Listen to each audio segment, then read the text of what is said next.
샬롬. 성도 여러분 안녕하세요. 주의 평안을 전합니다. 지난주 함께 들었던 6월 6일 말씀을 함께 요약해보는 시간입니다. 지난주 우리는 사울을 리젝트하고 다윗을 왕으로 택하셔서 그에게 기름 붓는 장면을 말씀을 통해서 함께 보았죠.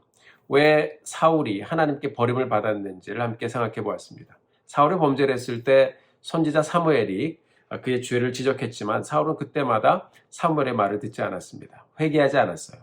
회개하고 순종할 기회를 하나님은 계속 주셨는데 사울은 그렇게 하지를 않았습니다. 그러나 이스라엘의 2대 왕인 이 다윗은 달랐습니다. 나중에 왕이 되어서 그가 범죄하였을 때 하나님은 선지자 나단을 통해서 그의 죄를 지적하십니다.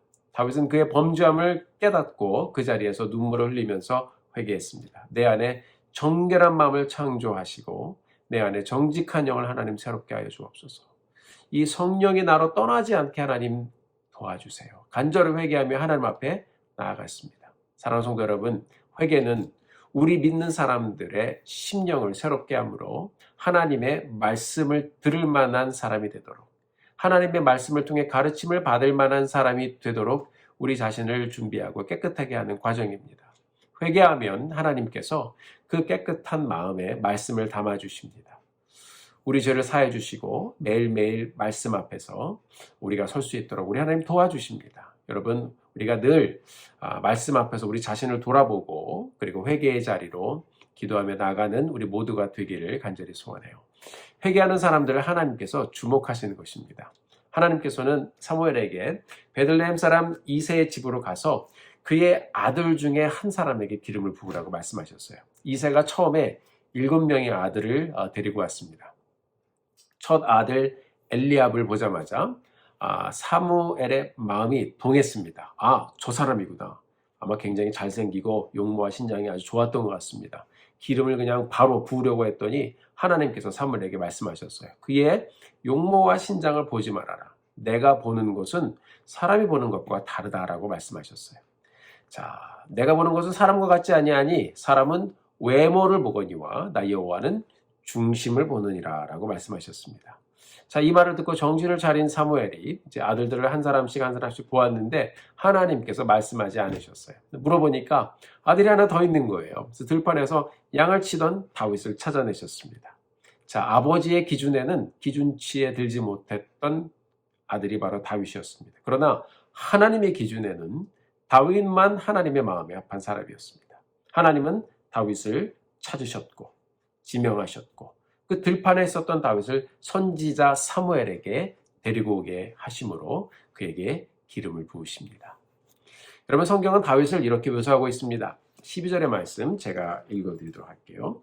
이에 사람을 보내어 그를 데려오매 그의 빛이 붉고 눈이 빼어나고 얼굴이 아름답더라.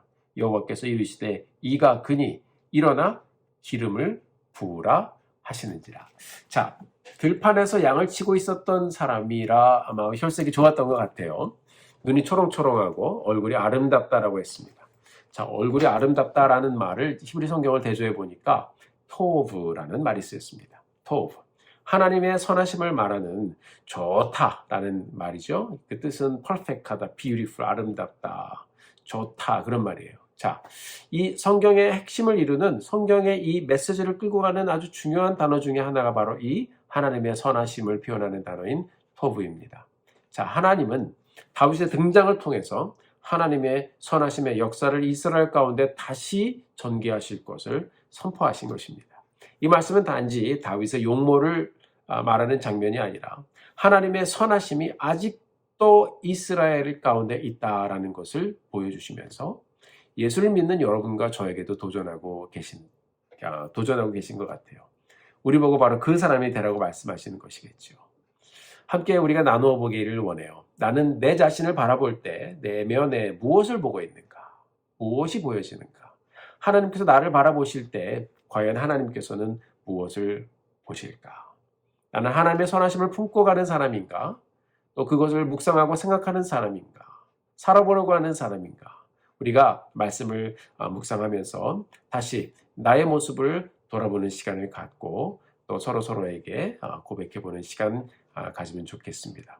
그리고 여러분, 오는 한 주를 살아가면서 나는 어떻게 하나님의 선하심의 인격을 내 삶과 내 가정에 그리고 내가 함께하는 사람들에게 나누고 전하고 살 것인지 한번 나누어 보고 내가 무엇을 할 수 있을 것인가 서로 위해 또 한번 격려해 보고 또 기도하는 시간을 가져보게 되기를 바랍니다. 사랑하는 성도 여러분, 우리는 모두 하나님을 떠나서 죄를 짓고 살면서 하나님도 모르고 또 그렇게 살다가 죽어 심판을 받을 사람들이었어요. 그렇잖아요. 그렇게 인생의 들판에 그냥 혼자 살고 있었던 우리, 하나님께서 우리를 지명하셨고 내 것이라 불러주셨고 찾으셨어요. 우리로 예수 믿고 구원받게 하시고 하나님의 자녀로 삼아주시고 또 그렇게 하나님의 선하심을 품고 또 영광 돌리는 삶을 살게 해주셨습니다. 여러분 얼마나 큰 은혜인가요? 이제 우리도 다윗처럼 하나님의 선하심을 드러내는 사람, 그 역사를 이루어가는 사람, 하나님의 선하심을 드러내며 우리 가정 또 우리의 삶 계속해서 그 하나님의 선함에 붙잡혀 가기를 소원하면서 하나님 우리의 삶을 다시 한번 이 한 주 동안 사용하여 주시고 남은 일생도 맡겨드리오니 하나님 우리를 인도하여 주시옵소서. 간절히 기대하고 바라며 복된 한 주를 가게 되기를 소원합니다. 오늘 한 주 들은 말씀 마음에 품고 그렇게 살아보며 또 그 현장에서 만나는 우리 믿음의 공동체가 되기를 바라요. 주님의 이름으로 축복합니다. 여러분들을 위해서 기도하겠습니다. 샬롬.